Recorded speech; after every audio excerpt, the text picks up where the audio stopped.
Everybody, back for another episode. So today we're going to start on the engine on this thing. We're just going to get it cleaned up, get it tore down, and see what we got. So fingers crossed, all is good. Nothing severe anyway. So let's clean her up and see what we got. No, you're not bringing home another piece of junk.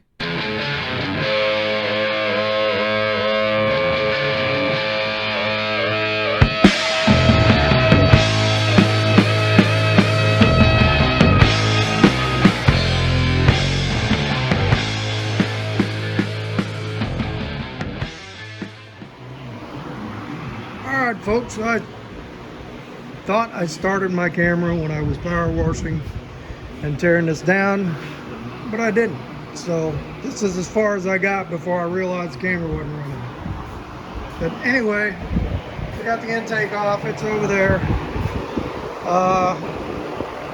Exhaust manifolds, alternator. I broke off 2 exhaust bolts on this side on the manifolds and 2 on that side, so we're gonna have to drill those out. So I've never had one of these things apart before. It's an interesting motor.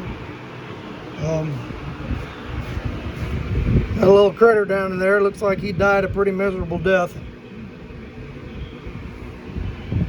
I don't know how I got trapped in there. It's nasty. Trash can's good enough. I guess he was living down in there because there was all kinds of hickory nuts down in this thing when I power washed it out. So, and I was just noticing this piece of heater hose. It's like, imagine if that piece of heater hose blew, you'd have to pull the whole top of this engine apart. So anyway, here's what we got so far. Let's pull the valve covers off. I'd like to get the front assembly off on this thing, although I'm having a heck of a time figuring out how to get this how to hold that pulley and unscrew that fan. I don't know if we're going to figure that out today or not, but anyway, let's get some valve covers off. I'll get these pulled and we'll take a look at what they look like inside. Alright, probably not the way to do it, but let's try. What's the worst that could happen? Hey, that actually worked.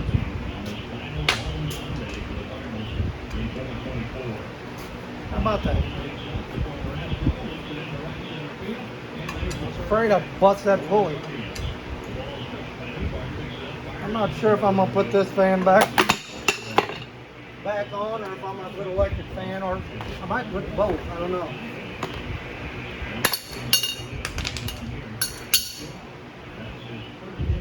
I'm not sure if this clutch is any good on that thing.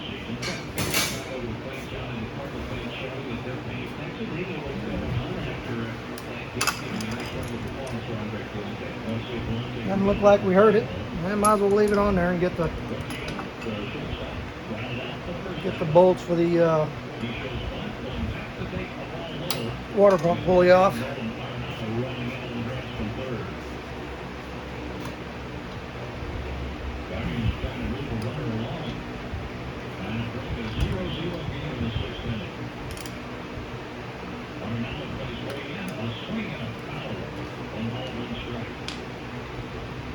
One bolt that somebody beat the heck out of.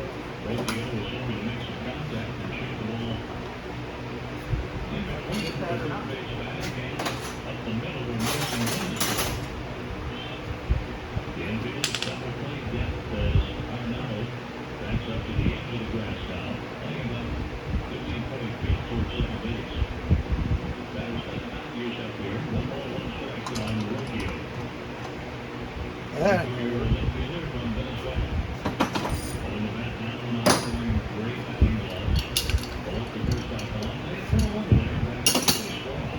Leave it on there.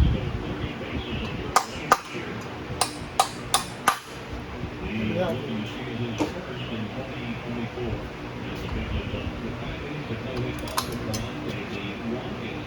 I got it.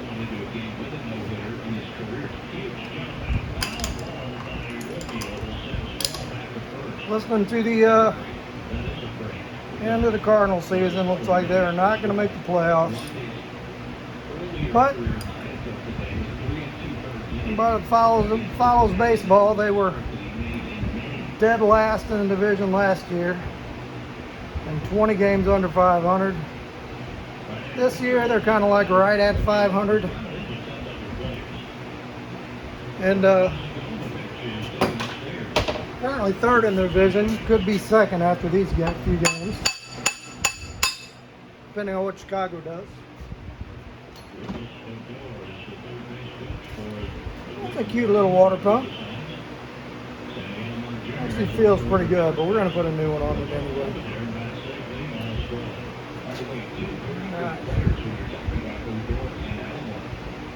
All right, let me pull this off. Let's pull these off and see what the inside of this thing looks like.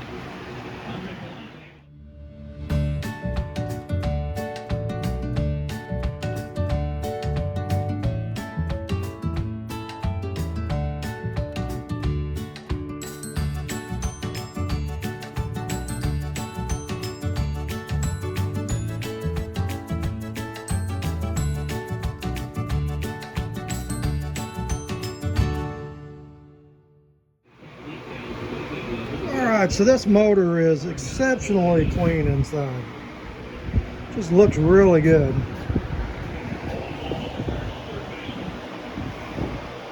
I don't really see any wear marks on the cam lobes.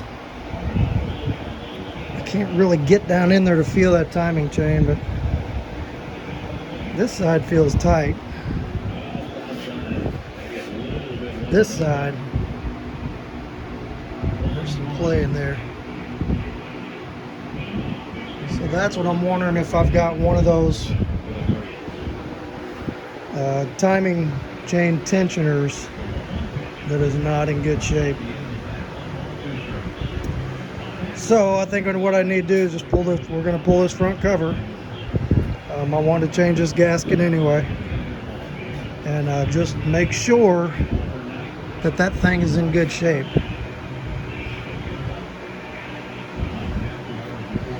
All right, let me figure out what all we need to do this, and we'll get her off there.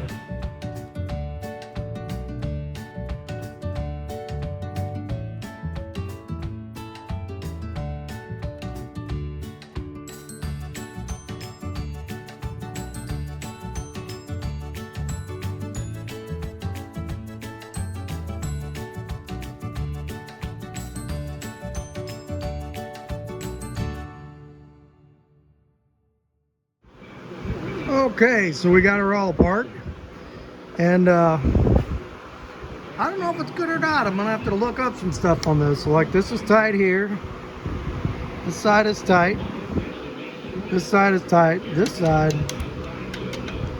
that's not.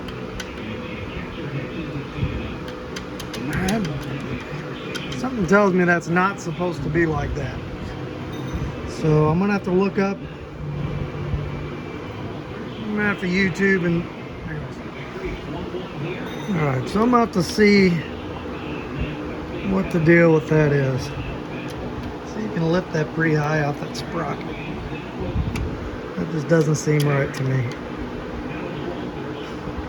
Any of you 4-6 folks out there that know about this stuff, let me know if that's good or not good. But it's just like the reluctor wheel, I guess.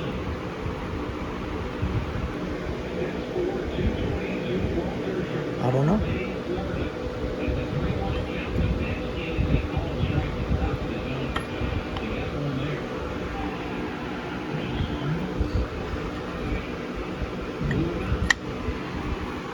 Okay, so we got a tensioner here, looks like,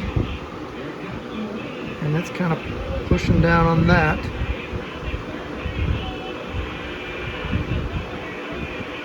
And the Cardinal just took lead, right on. So,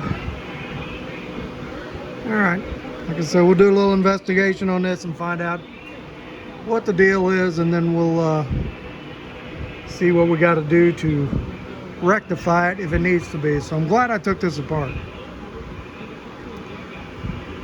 Pretty interesting timing system. So as far as the rest of the motor, I mean, everything looks really clean. We're gonna clean it all up. We'll change that hose, like I said, water pump, all the outer gaskets, and I've got to make that different pickup for that front sump oil pan. And we got to figure out what we're going to do with the dipstick on this too, because here's the regular rear sump dipstick, and obviously that's not going to work. But there's no casting on this block for a front sump dipstick, so I'm gonna have to figure out, can we weld a little tube in here for this to go down into? Maybe. Might be a possibility, but we'll figure that out. All right, we'll check this out, and we'll pick this up in a day or so.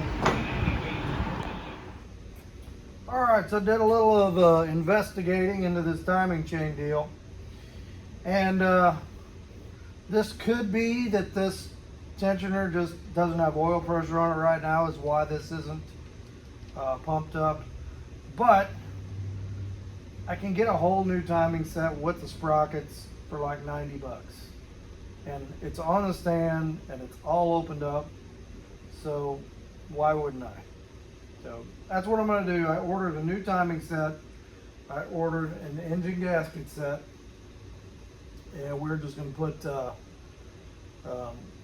gaskets all around it. We're going to do the timing set on it. And head gaskets, I'm like, right now I'm going to say no. I'm not going to pull the heads off this thing because there was absolutely no symptoms of why I should. It ran good. I had good compression. You know, no signs of why I should have to do that. And these are probably torque to yield bolts, so once you pull the head bolts off, you probably got to get a set of head bolts. So I don't want to snowball this thing. One of my viewers, Kaylee Erickson, you know who you are, said you ought to paint this thing Ford red. So first I'm like, you know, these mod motors, once you get all the stuff on this thing, there's really hardly any of the motor you can see. But I'm probably not going to put the big giant plastic engine cover on it. So yeah, I'm going to go ahead and pick up a couple cans of Ford red.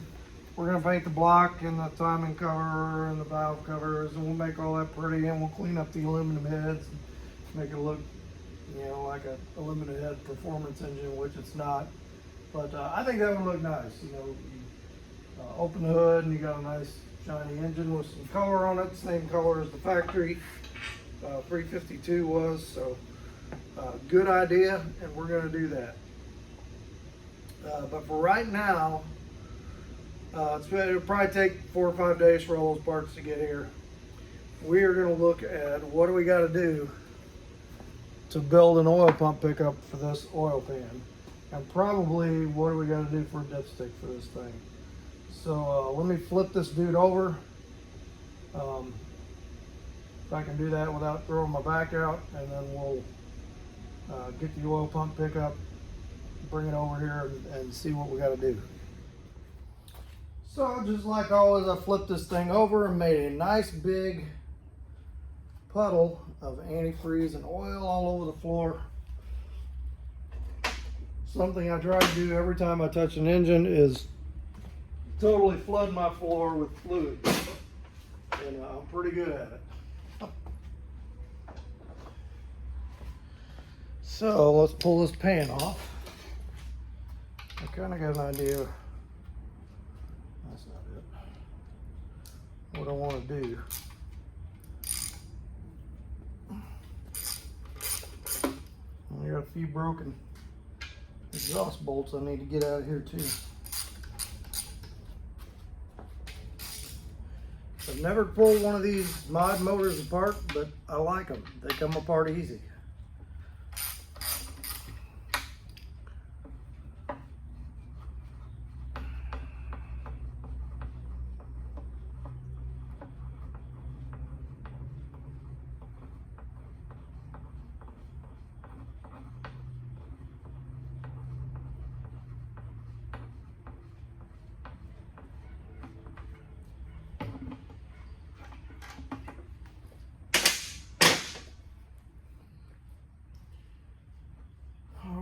So right here in the center of the pan,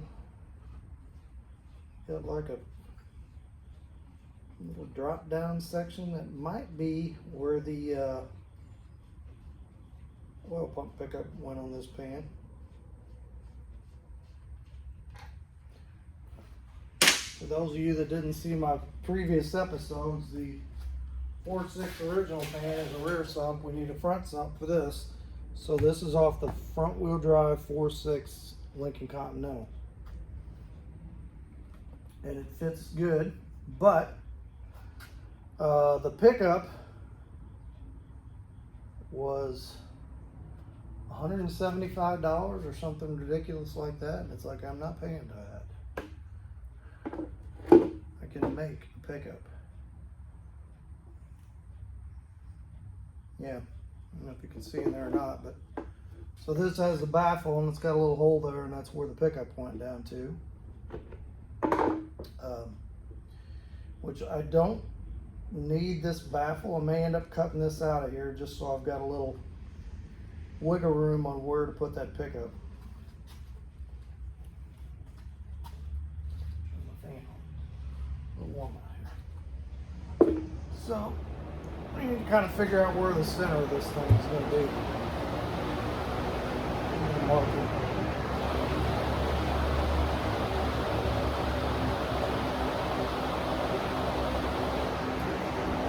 So this had this noodle here. So that casting right there is kind of about the center of the pan. This casting here is about the center of the pan. And then the crankshaft snout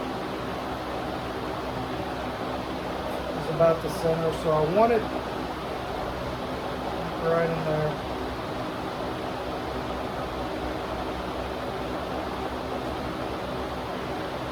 I can pull this off.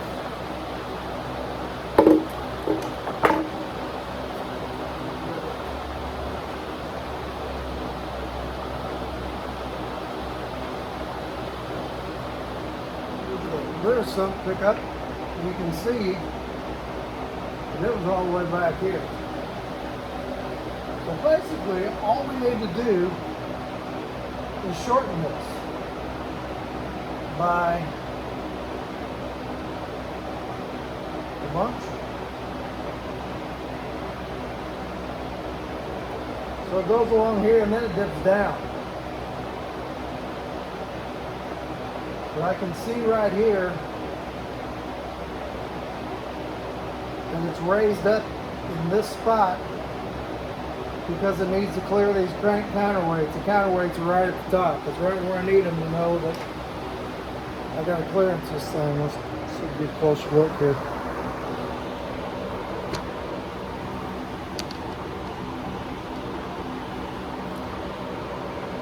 Okay.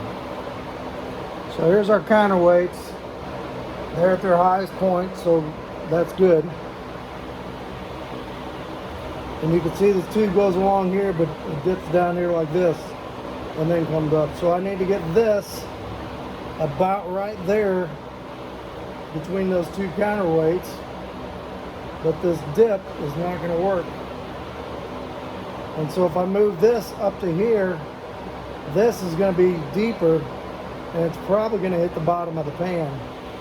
So we're probably going to be altering this in a few places. So we'll have to cut here. We'll have to cut here. We'll have to move this back to here. Get it in kind of in the right place.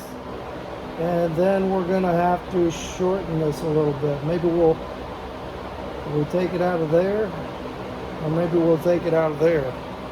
See, it's got this brace on the main cap here to hold this, but I think with this being so short, I don't think we're going to need that. I think we'll be all right without a brace holding that. All right, so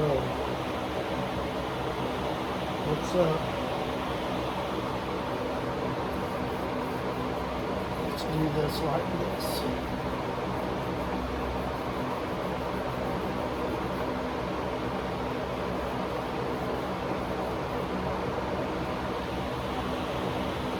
First I'm going to cut this here.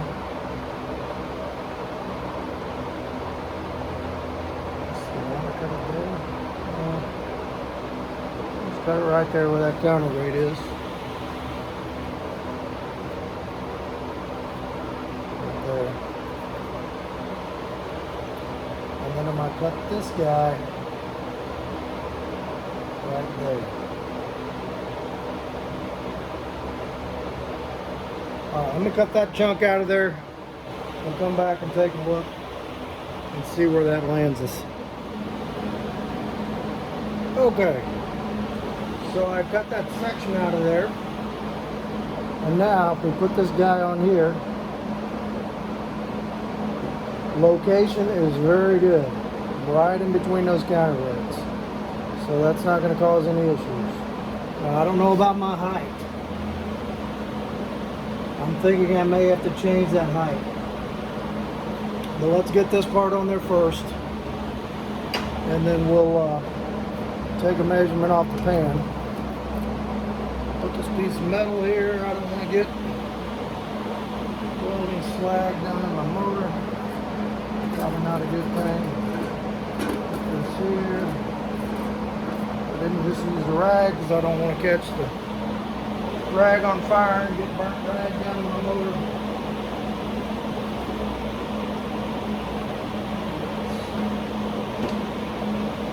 Ground plane.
Pretty good.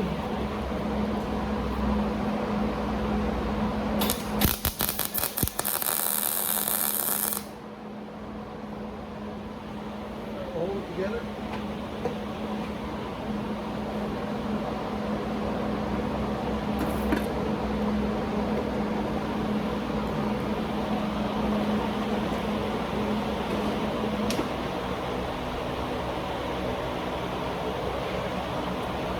First off, let's see, does it fit in the hole? Or do we need to cut this baffle out of here?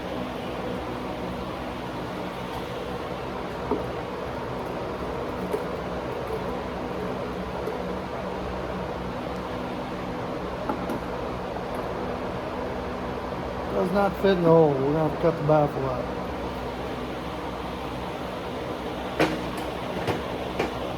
Alright, let me surgically remove that and then we'll take another look. Okay, so we cut the baffle out of this thing. And it also had it was either an oil pressure or oil temperature sensor there, which got rid of that. We're not going to use that. Wipe the slime out of it.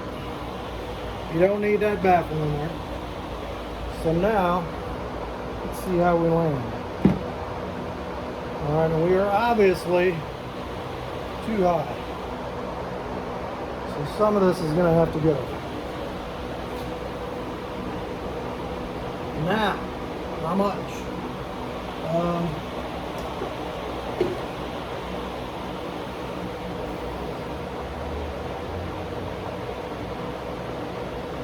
And then where do I cut it? That's what I got to figure out.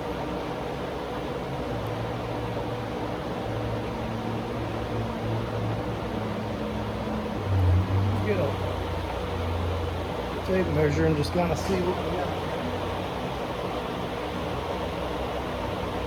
I don't even know what I think last time I did one like this, it was on a 400 Mopar, and I went from a mid sump to a rear sump.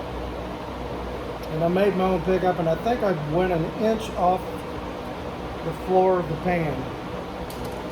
Let's kind of see where we are here. So we're about 6¼ to there.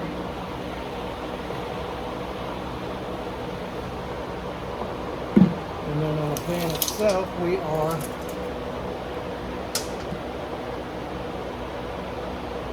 about 6. It's not a whole lot.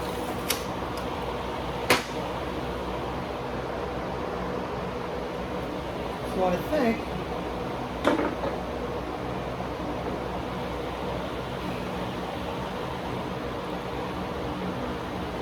think if I take this off of here and move it down to about right there, we can get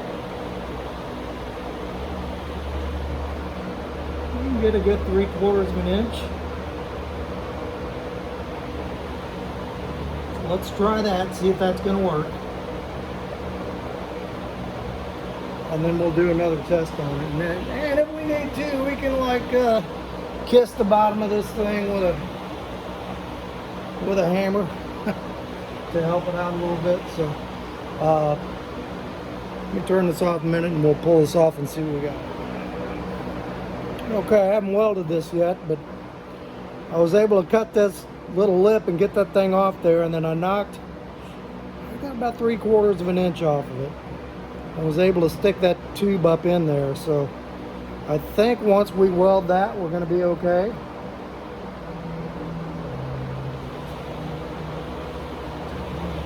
Let's see right here.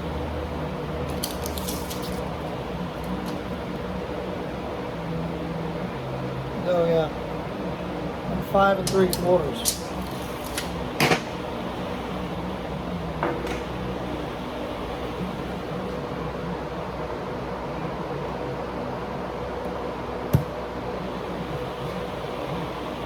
That's just about perfect.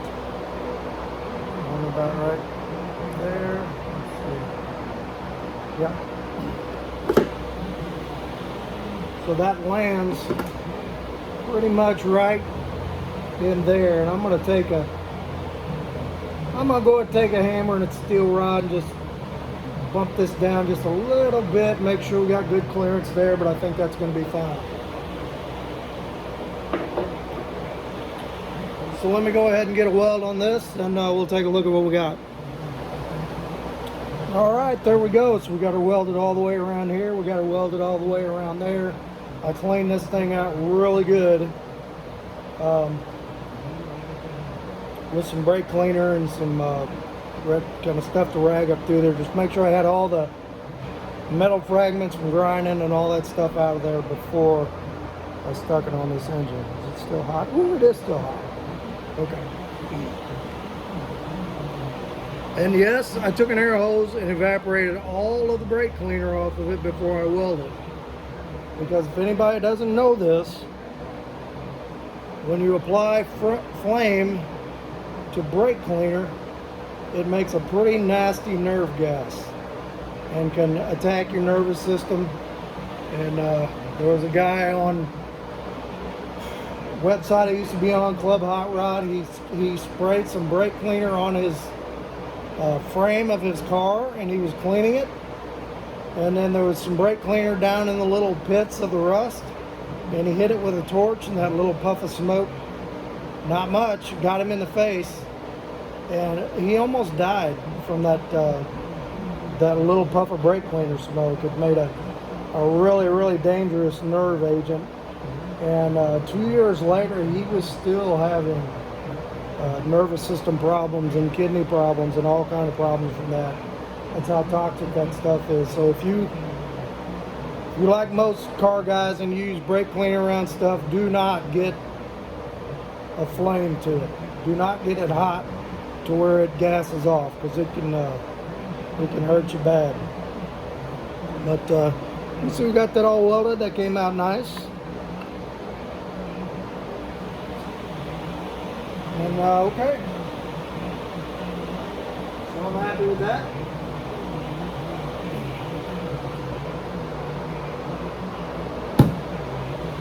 You can see this little hump right here. I'm going to knock this part of it up just a little bit just to make sure we got good clearance, but I'm pretty satisfied with it.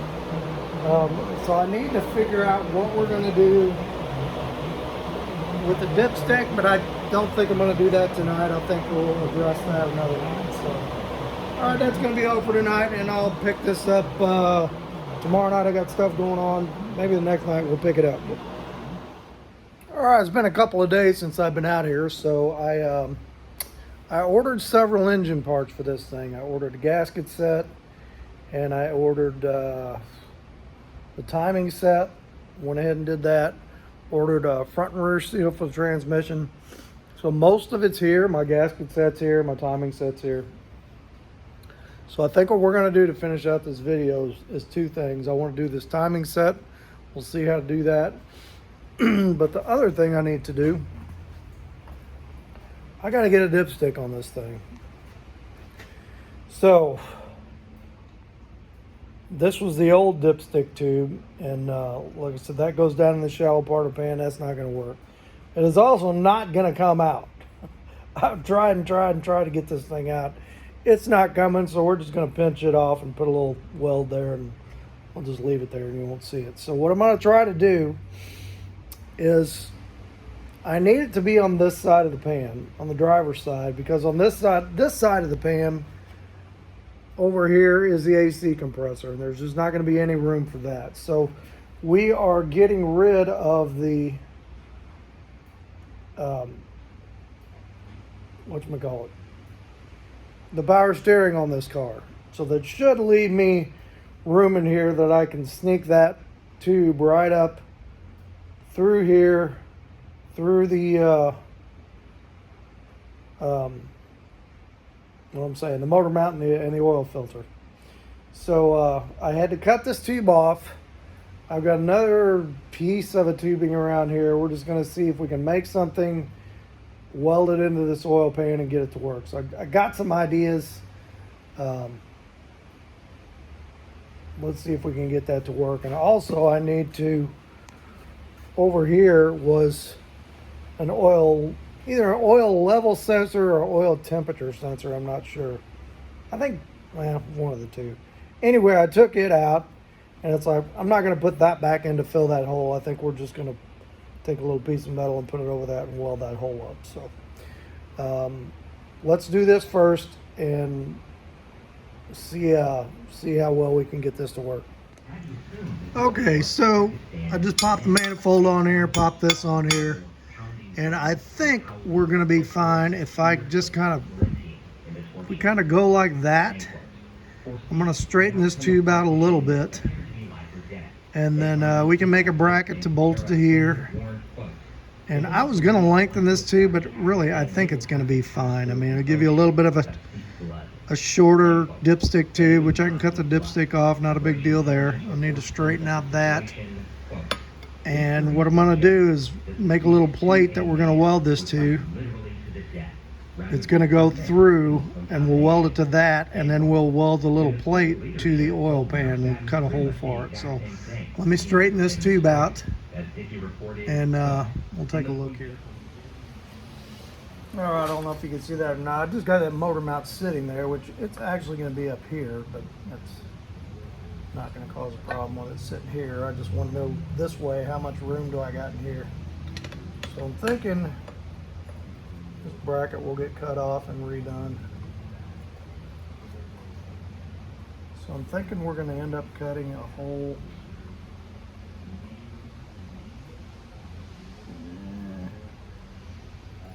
about there.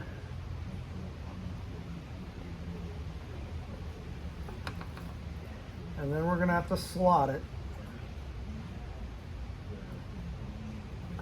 And I'm not sure. I thought about a little piece of steel plate over this that this goes to reinforce that, but there's not a whole lot of room there.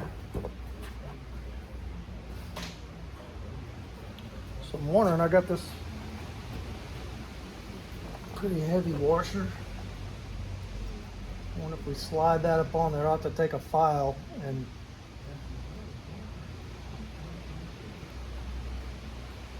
may be able to bend that to do that.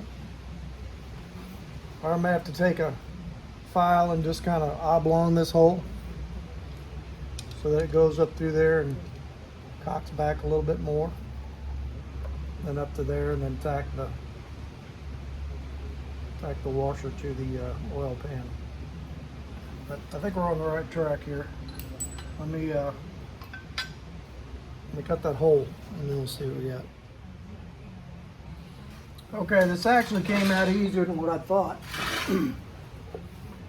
Because when I drilled a hole through that pan, there was a bracket on the back of that pan that was from where the old baffle was located.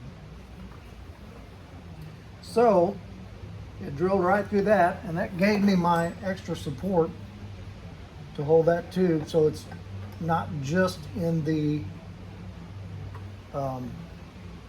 thin sheet metal of the pan, which that pan's pretty thick actually.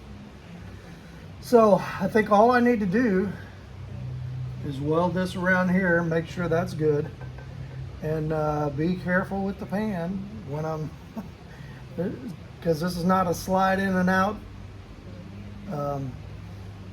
oil tube. This is going to be permanently attached, which is fine. Just got to be careful with it, not to snap it off or bend it. So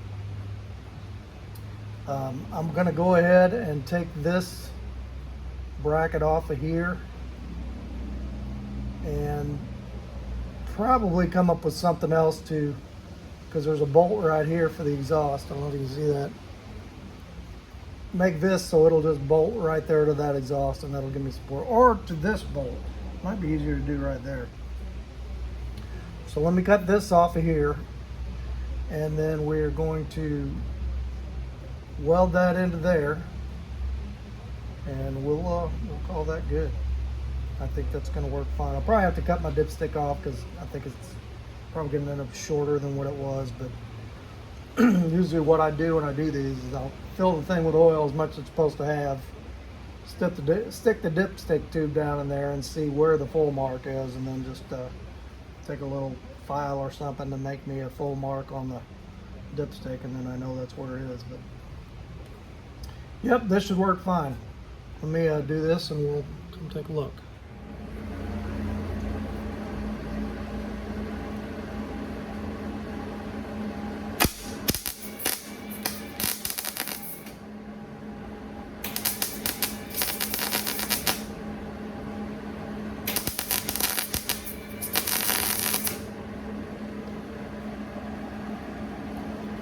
That's just to hold it in place.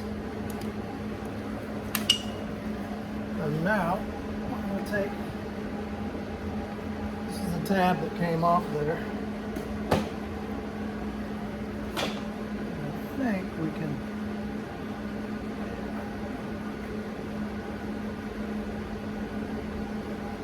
get a little bend on this thing.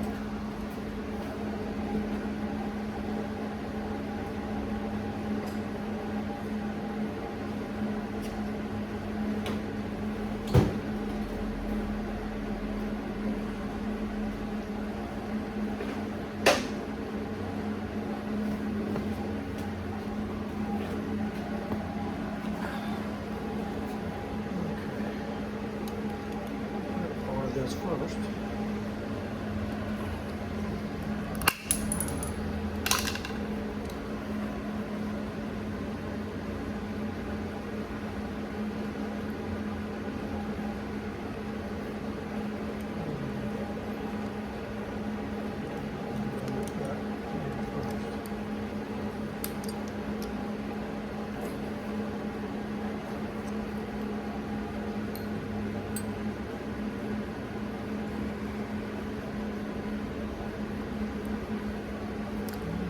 Right ballpark here.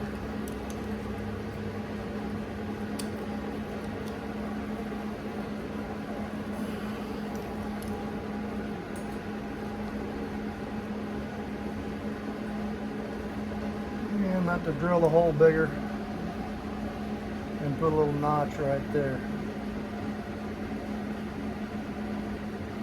Let me go ahead and do that real quick. Alright, so we massaged it a little bit.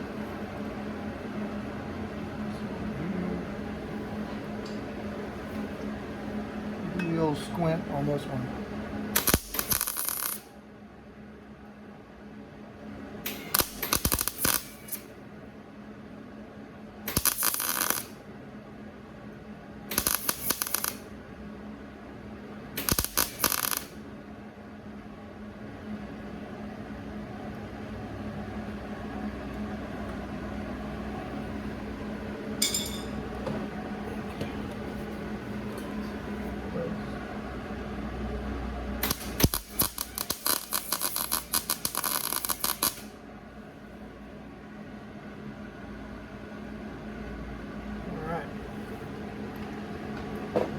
I don't want to fully weld this thing with this pan on the engine. I don't want anything falling down in there. But I think we're in good shape. There we go. This is inside. That tube should snake right down, right into the oil. So. All right, let me finish welding that up, and so every time I drill this, I wiped it out. Just want to make sure you don't get any metal shavings in your engine, which I'm sure you know that. So let me go ahead and finish weld this. We'll take a look at it. I think on this, I was looking at that, and I think I can just cut the sensor off that metal plug and just have the metal plug, and we'll just weld up the end of it and screw it back in there. Probably the easiest way to do that. So let me get this done and we'll take a look. I think we're getting the first little taste of Hurricane Helena down there. It's supposed to rain pretty good all day today, so prayers for those folks in Florida that are having to deal with that. Okay, so I've got this on here. I got this welded. It's kind of tough to weld back under there, but we did get it welded all the way around and on the inside. I am going to mix up some JB weld and just goo it around there just to make sure there's no pinholes, and we got it. But it's good and solid. It's on the bracket over there, and I took this sensor, knocked the center out of it, stuck a bolt in there and welded it all the way around and put some goo on it and cranked it down. So that's the easy way to fix that. So that is how you make a front sump 4.6 on the cheap, or you can buy an expensive aftermarket oil pan and dipstick. Your choice. All right, so what I'm going to do is I need to review how to do this procedure on changing this timing chain. We're going to go ahead and do that. Let me get this thing flipped over.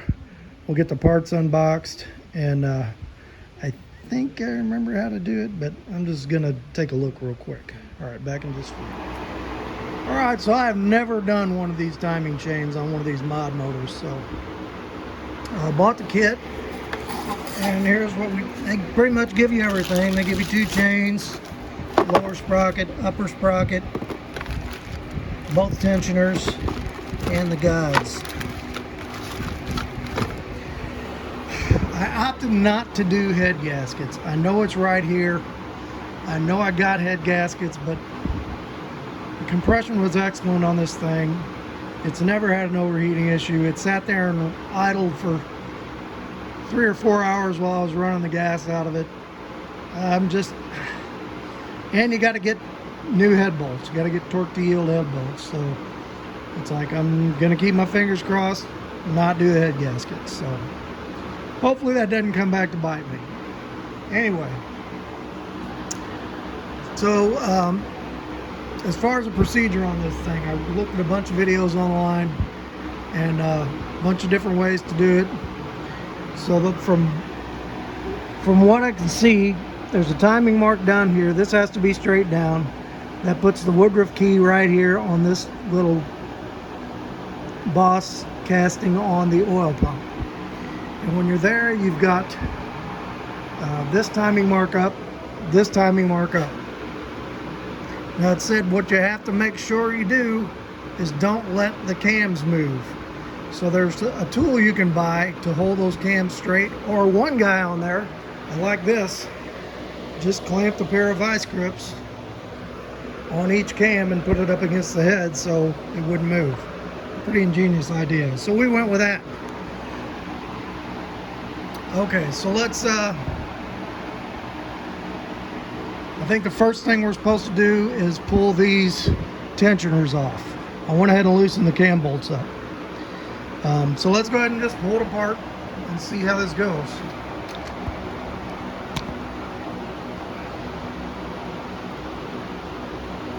Alright, we got something in there.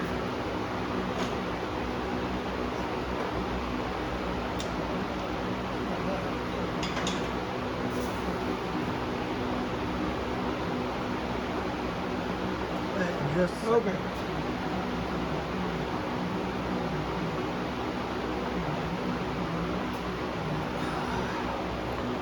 think it matters which one you take off first. Oh, it's smoke in the thing.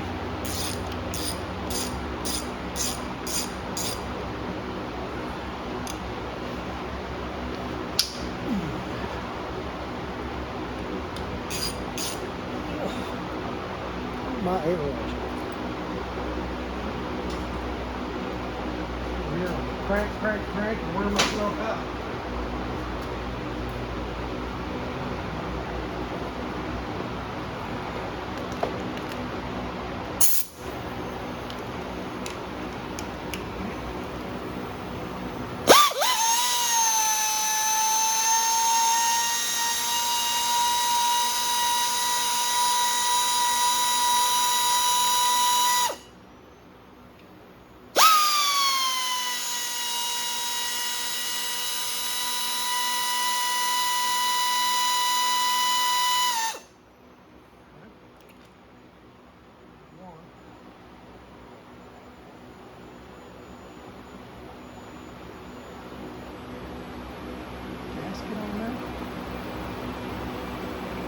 Said there was a gasket on this thing. It's like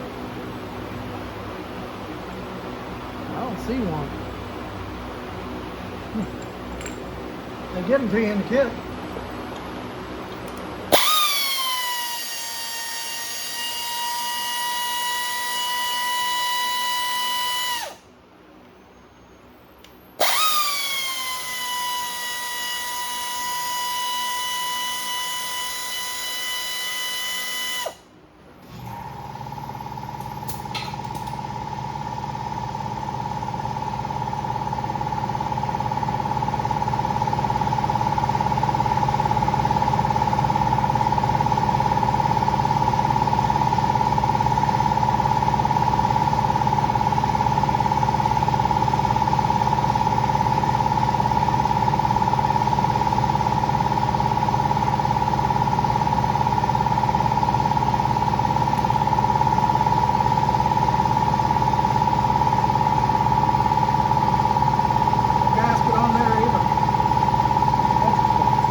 Got a couple of 5/6 screws, 16th screws hold these guides on.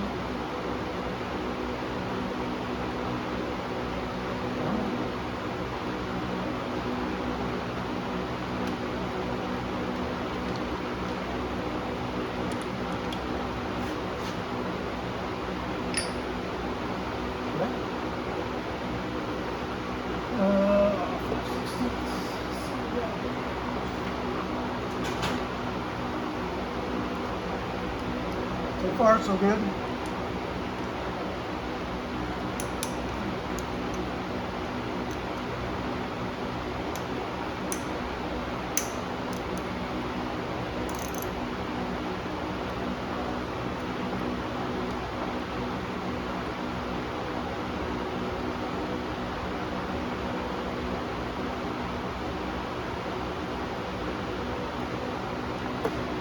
Curious about that whole gasket thing on tensioners, because there was a couple of videos that make sure you get your gasket on there so you don't lose oil pressure behind that tensioner. Maybe it's just some years have the gasket and some don't, but I'm going to put them on there.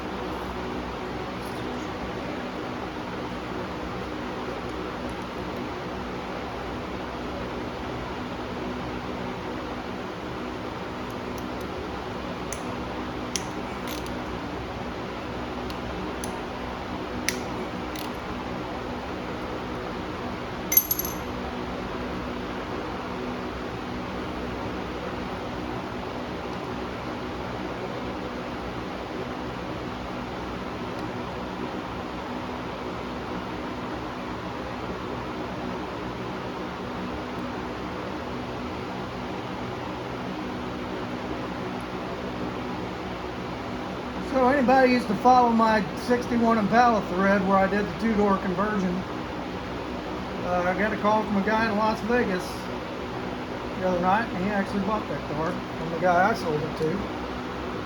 Just wanted to ask some questions about it. Really enjoyed the car. He's going to put some personal touches on it, so I think it's pretty cool to have something you built still hanging out there.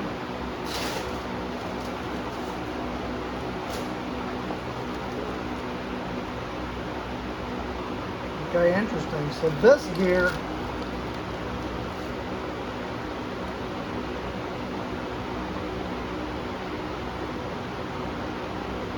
there are two separate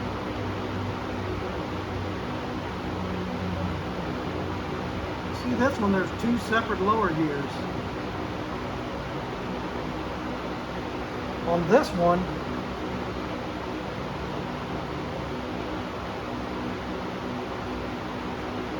it's one gear. The marks line up. The machining lines up. So, should be fine. Doesn't seem to have front or back, looks the same.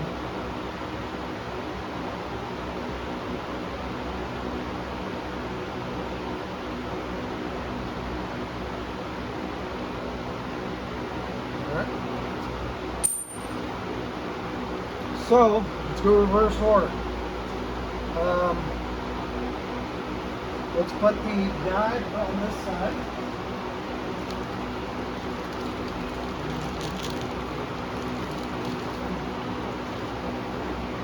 See, I noticed you can buy the kits with or without the guides. This one is for this side. Or with or without the gears.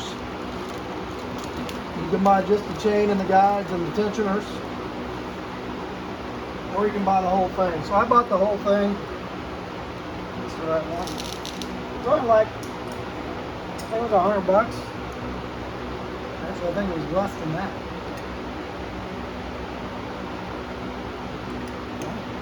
In there.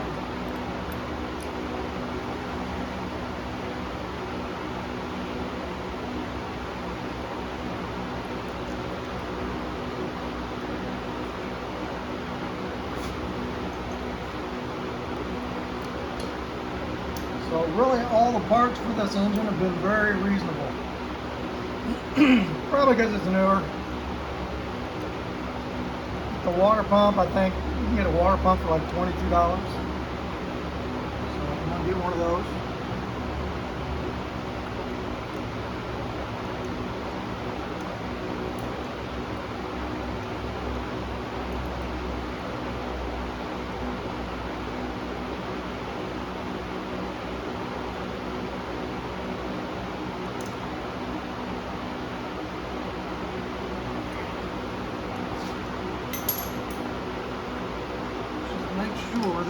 gasket.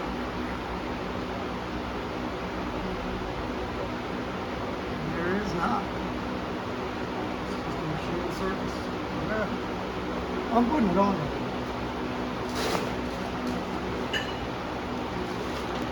Okay, let's see what we got for gears here. This gear looks the same. The gear from that side is a little different. It's alright. Yep, it's the same. The chains now.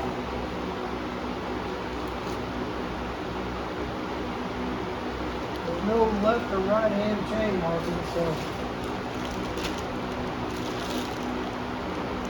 I'm going to assume they're the same. There's also no direction.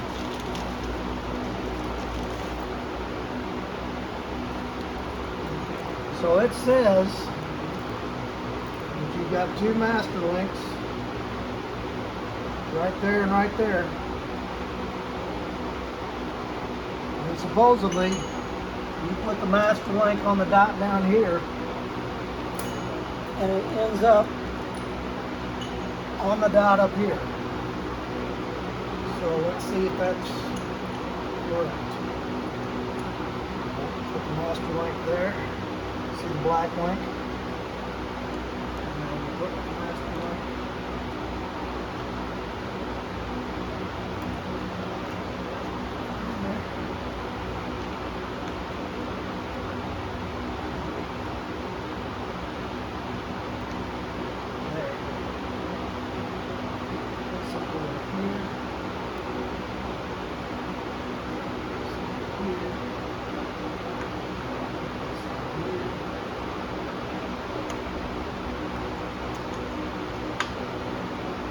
The master link is right on the dot, and the master link is right on the dot.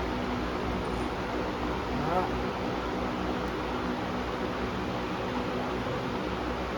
Get that started.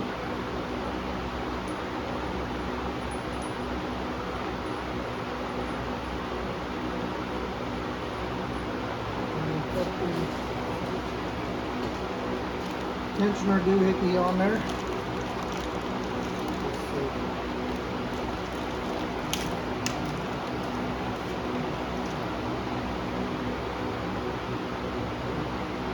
That's the right one. This guy will go on here. Here. And then we should put the left hand tensioner on. Yes. And no gasket on there.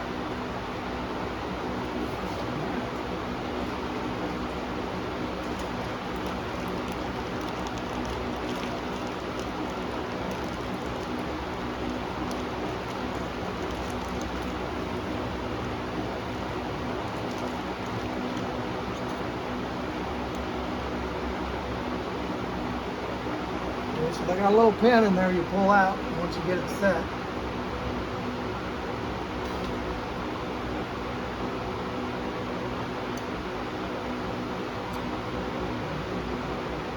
So you got this oil passage here. You got this guy here. This plate. There's your oil hole.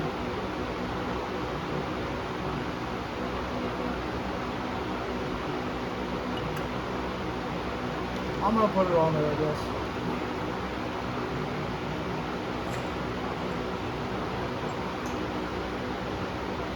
So it looks like you put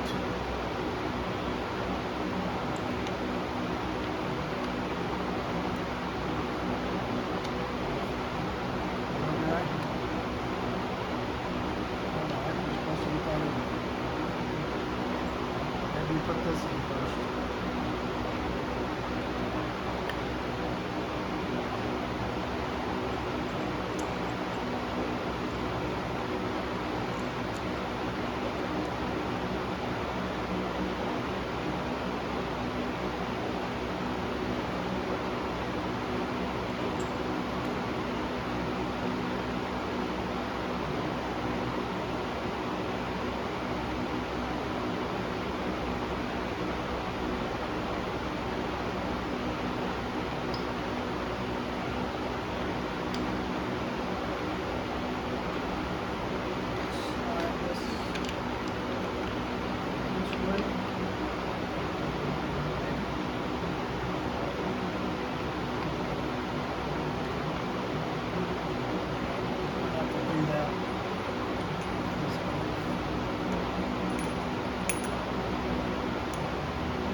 almost there.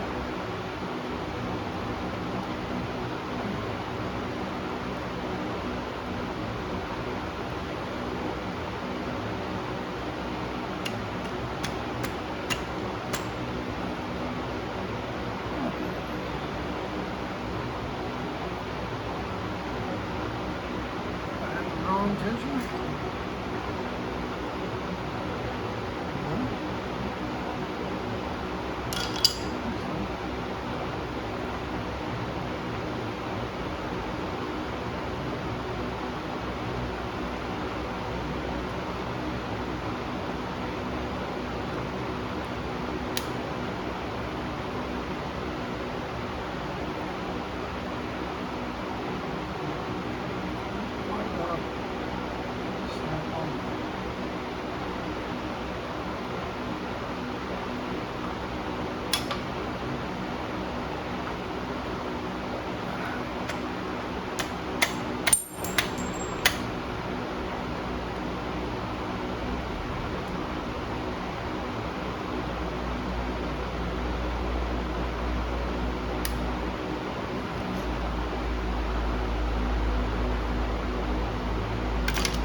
Not as easy as what they say.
All right, I'm gonna pause for a minute here. All right, I lost that little pin. I figured everybody didn't want to watch me crawling across the floor looking for it. So remember when I said this don't have a front and a back? Apparently it does. And it's just a hair different. Because when I turn it one way, you could not get the top gear back on, turn it the other way, and it went off. So, I wish they would mark that stuff.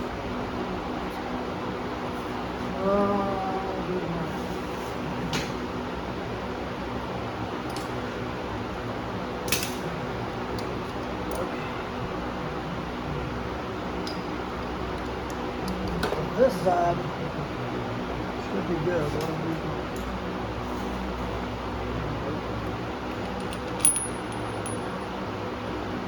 We got the black link there, we got the black link there, we got the tensioner in, we got the guides in, and we are good to go.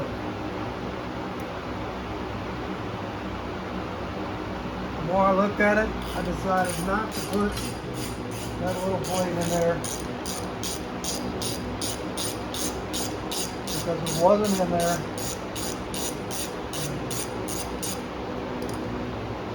So we're just going back with it like it was. Maybe some of them had it and some of them didn't.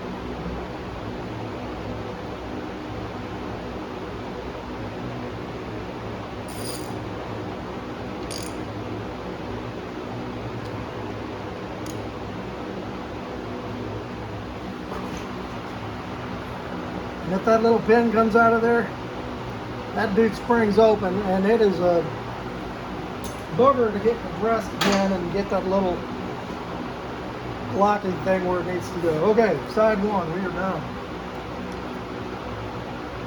tighten that up? Yes, I did. So let's do the same thing on side 2.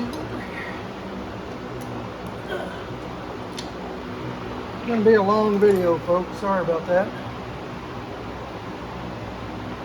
If it's too long for you, hit the fast forward button. Yeah, you probably want to watch it all. You might have to do this yourself on your phone.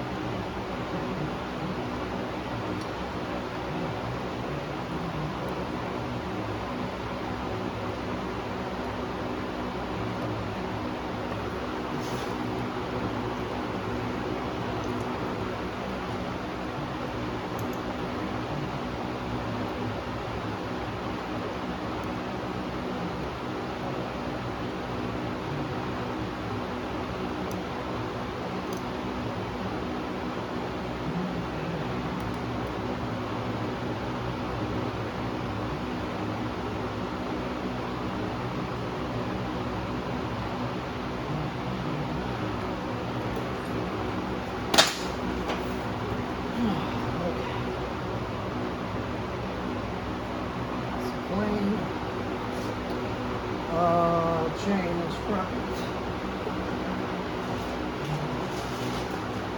So this sprocket is a little bit different than that sprocket. I don't know if there's a front and a back to it.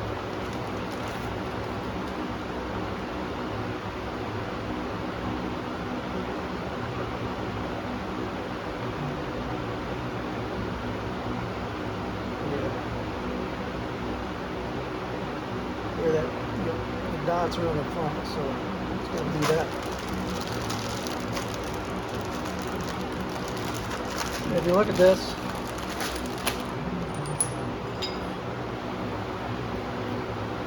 a little bit different, but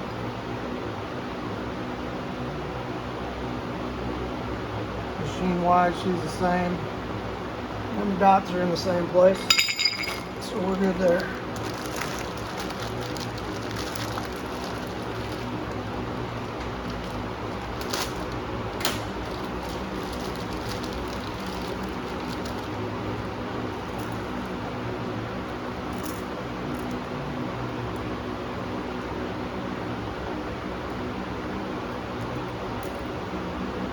Same deal, we got master links on this thing, so let's put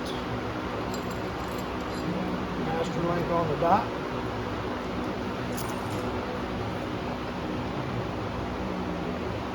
Master link on the dot.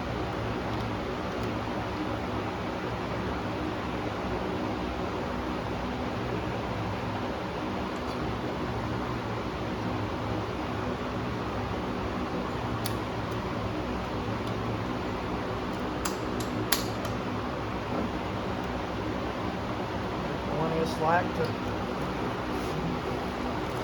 the bottom guide. And tensioner. Yeah, tensioner. Got some thunder going out there.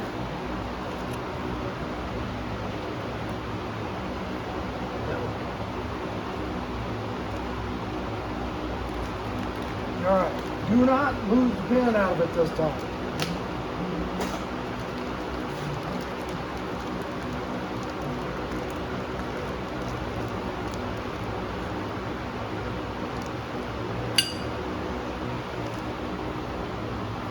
Should be easier because this one I had to kind of get up, pry it up behind the head, pain in the butt.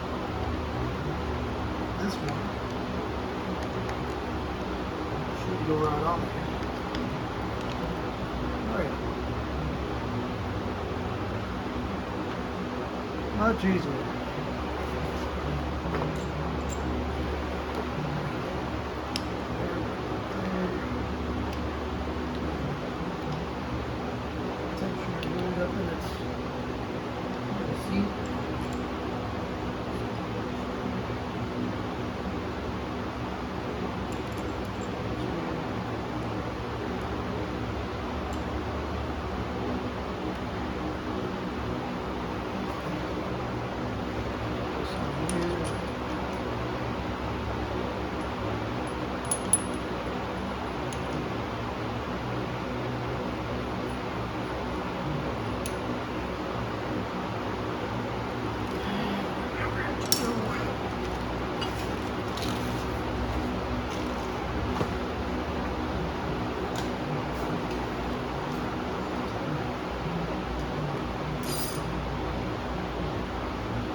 That is much better.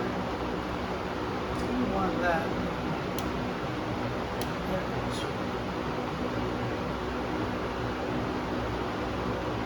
I like it.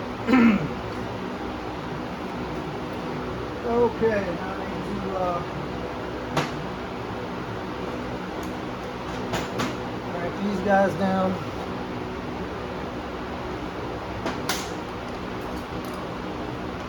I like the torque is on these. I have to look that up.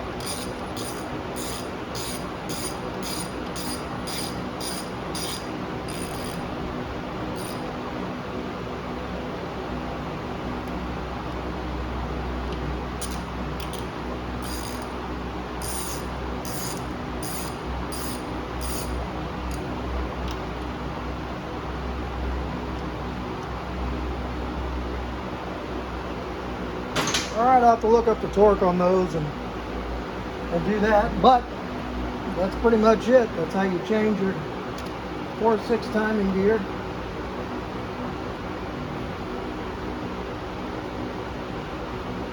And alright, so I guess we're gonna end this video here. I know it went kind of long. We'll get a word from the Lord before we cut out. What I'm going to do probably before the next video and not film it is just clean this engine up. It just needs a good degreasing. I got a couple of broken bolts to get out. We're going to throw some paint on this thing. Now I still need to take the intake all apart and clean it up, and you know, we're going to clean fuel injectors and all that stuff. So probably not going to film just the degreasing the engine part.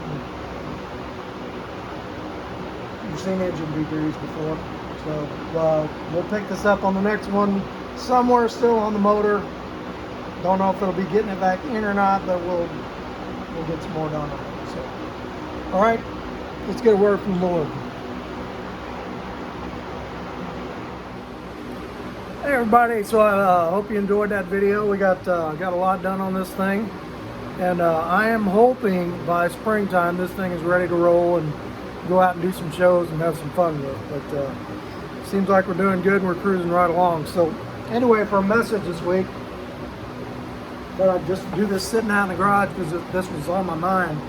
I've been taking a class the past couple weeks on being a Christian man and what that means, and just some great stuff this week, last couple weeks, that I wanted to share. And you know,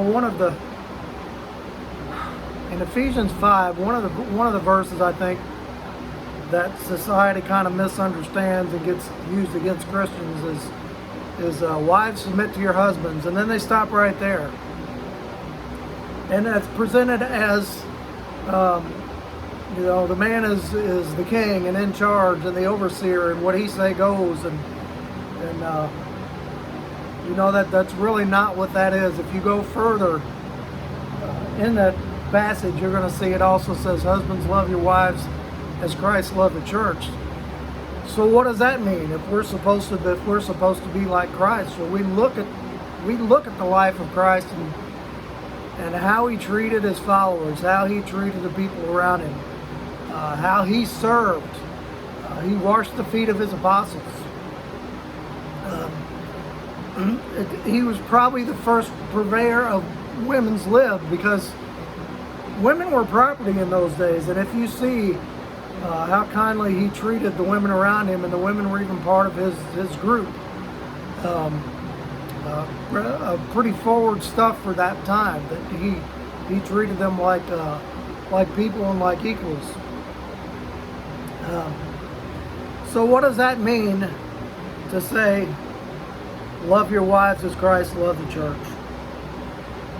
We brought up the other night, there's a preacher, I can't remember his name now, I should, that was telling a friend of mine a story that when you come home from a hard day at work and you're pulling in the driveway, that he stops and prays that, okay, my wife, it's not her responsibility to deal with my junk from work today.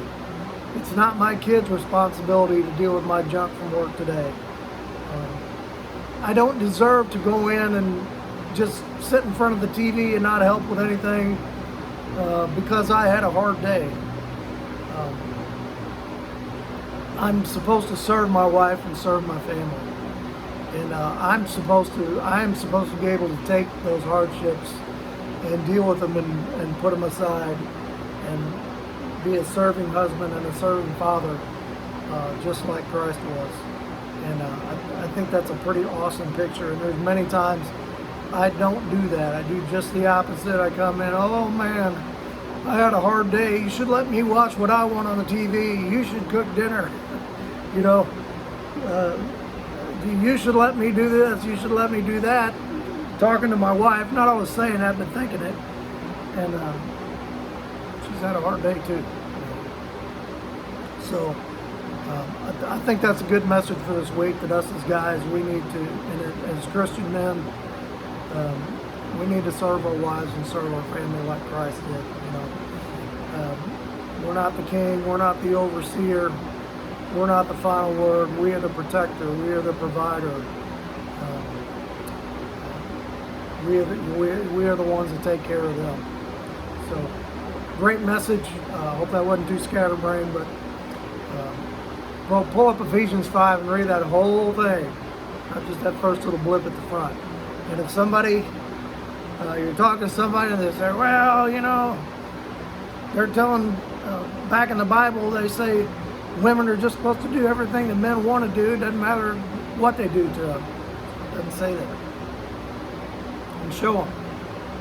So let's have a quick word of prayer. Father, I just thank you for today. I thank you for my family, for my wife, my children, my grandchildren.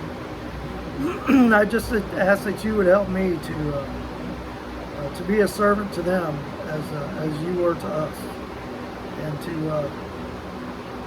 to be a better man and a stronger man, and be the provider and the protector that they need me to be. And I pray the same for all the guys out there watching this video today, that we would all be thankful and appreciative of the families you've given us, and just really serve those families in the way that you intended. We ask this in the precious name of your Son, Jesus. Amen. All right, hit like, hit subscribe, leave a comment. When we come back on the next one, we'll be back on the engine again. I don't know doing what, but doing something. So catch you on the next one.